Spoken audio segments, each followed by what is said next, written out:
Good afternoon বন্ধুরা, আমি চলে এসেছি আরেকটা ভিডিও নিয়ে তোমাদের জন্য। বাড়িতে এসেই চিকেন রান্না শুরু করেছি। কোনো দিন এত যত্ন করে রান্না করিনি। আজকে আমার মনে হলো একটু ভালোভাবে চিকেনটা রান্না করব। তো তোমরা দেখো, খুব সুন্দরভাবে আগে মশলাটি আমি কষে নিয়েছিলাম। ক্যাপসিকাম হলে আর একটু খুব ভালো হতো, কিন্তু বাড়িতে ক্যাপসিকাম ছিল না, তাই এইভাবেই রান্না করছি। এমনিতেও ভালো টেস্ট এসেছিল। বাড়িতে টমেটো ছিল, তো মশলাটির সাথে টমেটো দিয়ে দিলাম।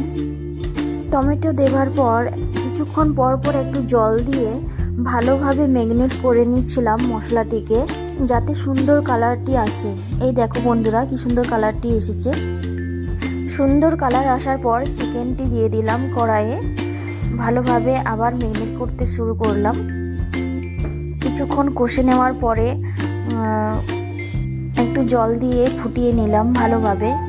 চিকেনটির কালার কেমন এসেছে অবশ্যই কমেন্ট বক্সে জানিও। ওকে, সবাই ভালো থাকবেন, আপনাদের দিনটি শুভ হোক। আজকের মতো টাটা, থ্যাঙ্কস ফর ওয়াচিং।